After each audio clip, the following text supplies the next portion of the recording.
ിട്ടുള്ളത് സൂറത്തുൽ ഖാഫിൽ അല്ലാഹു പറഞ്ഞില്ലേ, വലഖദ് ഖലഖനൽ ഇൻസാൻ വനഅലമു മാ തുവസ്വിസു ബിഹി നഫ്സു വനഹ്നു അഖറബു ഇലൈഹി മിൻ ഹബ്ലിൽ വരീദ്. നാമാണ് മനുഷ്യനെ പടച്ചത്. അഭിമാനത്തോടെ അല്ലാഹു പറയാണ്, നാമാണ് മനുഷ്യനെ പടച്ചത്, അവനെ സൃഷ്ടിച്ചത് നാമാണ്. വനഅലമു മാ തുവസ്വിസു ബിഹി നഫ്സു, അവന്റെ ഹൃദയങ്ങൾ മന്ത്രിക്കുന്നത്, അവന്റെ ഉള്ളകം മന്ത്രിക്കുന്നത്, അവന്റെ മനസ്സ് മന്ത്രിക്കുന്നത് അറിയുന്നവൻ നാമാണ്.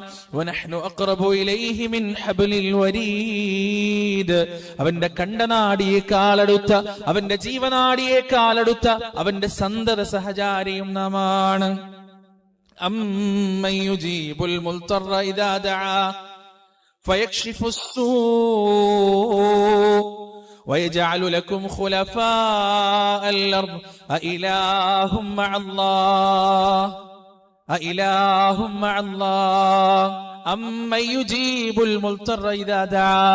പ്രയാസപ്പെടുന്നവൻ പ്രയാസത്തിൽപ്പെട്ട് ഉഴന്നുകൊണ്ട് വിളിക്കുമ്പോ അവന്റെ വിളിക്കുത്തരം നൽകുന്നവൻ ഞാനല്ലാതെ മറ്റാരാണ്?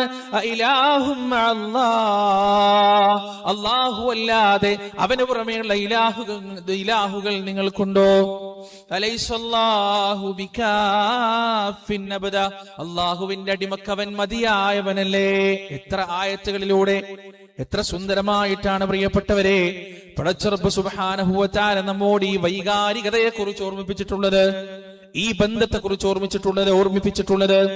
ഈ റമദാൻ വരുന്നതിന്റെ മുന്നേ നമ്മൾ മനസ്സിലാക്കേണ്ട, നമ്മൾ നടത്തേണ്ട ഒന്നാമത്തെ ഒരുക്കമെന്ന് പറയുന്നത് എന്റെ പ്രിയപ്പെട്ടവരെ അല്ലാഹുവുമായുള്ള ബന്ധം ദൃഢപ്പെടുത്തുക എന്നതാണ്.